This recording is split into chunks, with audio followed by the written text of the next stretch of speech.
Identity theft has become the top consumer complaint in the U.S. with about 10 million victims every year. And more children than ever are becoming victims. Rebecca Jarvis says that's one of the 5 things you need to know about ID theft. Rebecca, good morning. Good morning to you as well. So the first thing off the bat is parents just need to be aware that this They have to be aware, and they have to be aware that kids under 19 years old are a big target of identity theft. 8% of the identity theft that happens in this country is impacting people under the age of 19. Why is that? Well, it's because they don't really have a lot of credit history under their belt. They're not going out and applying for credit cards. They're not going out and applying for mortgages. So to know that it's happening to your child is hard to do, because until the kid is going to college, you're not really thinking about putting their name out for loans. What you need to do as a parent is get their credit history checked on a yearly basis, and also follow their Social Security report. Which you get done for free, by the way, the credit checks. You can get that done for free, yes.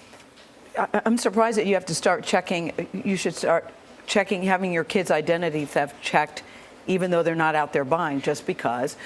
This is what I'm trying to say. I think it's so egregious when you take on kids and senior citizens. It's disgusting, so when you say children, and they do tend to attention. be one of the target groups because of who they are and what their habits are. And the fact of the matter is, they're not out getting credit. Okay, number 2, you said keep a close eye on benefits issued by the government. Yes, for example, that Social Security number. Social Security, you mentioned senior citizens being a target. Yeah. Well, Social Security becomes a big target of identity thieves. They can go out, get your Social Security number, and then take on your Social Security checks. But that number is also so important because, and I talked to H&R Block about this, they say people will come in literally with a slew of fake Social Security numbers and claim them as dependents, trying to claim them as children, or trying to take on the tax benefits, the tax refunds of another individual. So you have to watch for that. The third thing, and a big thing, watch out for the medical records. Yes, and the reason you want to watch for medical records, and again, it gets so egregious, Gail, like you pointed out.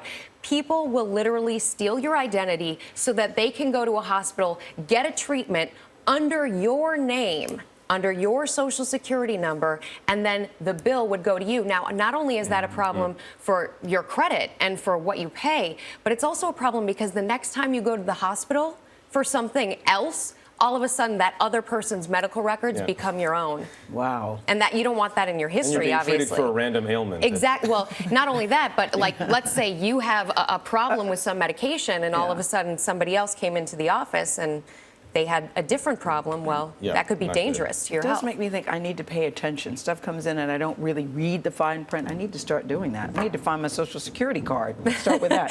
The 4th thing you said is social media. Yes. That's something to be concerned about. About half of the people who face identity theft in this country are between the age of 20 and 39 years old, and they are the people who are most active on social media. You put something like your college name out there, you put something like the town you grew up in. These are elements of the package that a identity theft needs in order to have your full information. Yes, when you think unknowingly about it, you're giving information. Well, and you think about that security question on websites, oftentimes the security question is, where did you grow up? What college did you go to? Yes. And speaking of locations, by the way, last but not least, where you live is a big part of this. This is fascinating to me. In Florida, Florida is the #1 place for identity theft in the country. Because of senior citizens? That is a big part of it. Another big part of it is that it's just ripe. I mean, there's unfortunately identity thieves happen to target that area. But I should point out, these identity thieves, they're not just based in the U.S. They are around the world. China is a big hotbed of it. I've talked to the FTC, which oversees this, the Federal Trade Commission.